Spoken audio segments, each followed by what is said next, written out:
आज दिवसाची सुरुवात खूपच छान झाली होती. म्हणजे वेळेचं महत्त्व मला कळलं होतं आणि मी पटापट कामं करायला लागले. वेळ खूप थांबत नाही कोणासाठी असं म्हटलेलं आहे. पण काय झालं ते मी नंतर तुम्हाला सांगते. व्हिडिओ नक्की बघा आणि तसा कसा आपण दुरुपयोग करतो ते पण मी आज सांगणार आहे. आणि बागकाम तर मी सातत्याने करते. असेच काही काम आहे ना की ज्या आज थोडा किराणा घ्यायचा होता म्हणून मी कामं लवकर आवरले आणि ती आवरलीसुद्धा लवकर. नंतर मी काय केलं, किराणा आणल्यावर छान असा वेळ होता. म्हटलं जेवण करू, थोडंसं थोड्या वेळ बसू. वेळ आहे तर म्हटलं मग आपल्याला ह्या साड्या करायच्या होत्या मला पिको फॉल. याच्यासाठी मी आता फॉल घेऊन आली पहिले, कारण हे रंग माझ्याकडे नव्हते. मग मी ते आणले, पण मला नंतर इतकी घाई होणार होती कामाची, कारण माझा वेळ वाया गेला. तो कुठं 5 मिनटं मोबाईल बघते म्हटलं आणि त्याच्यामध्ये अर्धा 1 तास कसा गेला कळलं नाही. कारण काय होते, आपण बऱ्याचदा मोबाईल घेतो आणि आपल्या आवडीचं काहीतरी दिसते ना, आपण म्हणतो 5 मिनटं बघू फक्त, आणि 5 मिनटाचा अर्धा तास झाला, पाऊण तास झाला आणि त्याच्यामुळे माझा वेळ वाया गेला आणि मला महत्त्व कळलं आता कोणत्या वेळेला काय करायचं.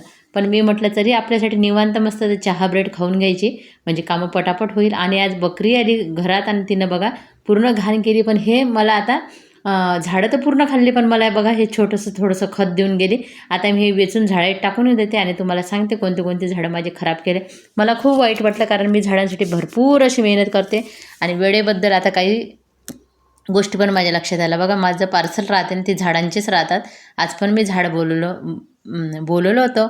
वेळ एकदा निघून गेली, कारण ती परत येत नाही. म्हणून वेळेचा आपण चांगला उपयोग घेतला पाहिजे. वेळ सर्वांना समानच मिळत असते, फरक फक्त वापरण्याचा असते. कोणी ते वापरून कुठं जाते आणि कोणी त्याचा दुरुपयोग करून, कारण गेलेली वेळ खरंच परत येत नाही आहे आणि त्याचं वाईट वाटतं. मग नंतर आपल्याला वाटतं आपला इतका वेळ वाया गेला आणि मग पश्चाताप होते. त्याच्यापेक्षा आहे ना, पहिलेच ह्या मोबाईलवर कंट्रोल करायला शिकलं पाहिजे, असं मला स्वतःचबद्दल मी बोलते आणि तुम्हालाही तसं वाटत असेल. बरेचदा असं होते आणि कामाच्या वेळेस तर खरंच मोबाईल हातात घेणं म्हणजे चूकच वाटली मला आज. आणि नंतर मग खूप घाई होते ना आपल्यालाच. मग झाड आलं, हे झाड काढण्यात बराच वेळ गेला आणि बघा झाड छोटंसंच होतं, पण आनंद मात्र भरपूर देऊन गेलं ते. काही झाडं बकरीने खाल्ले, त्याच्या जागेवर एक नवीन झाड आलं, कारण हे ग्राफ्टिंग केलेलं पेरूचं झाड आहे.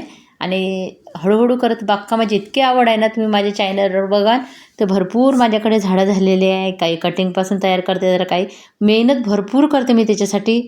आणि तो वेळ मी कधीच वाया घालवत नाही. माझा जो बागकामाचा आहे, कोणी कितीही म्हटलं तुमच्या घरातले कामं राहिले, आता काही दिवस राहू दे, तरी पण मी ते बागकाम सोडत नाही. बघा हे सगळे झाडं बकरीनं खाल्ले, हे बघून मला तर खरंच वाईट वाटलं.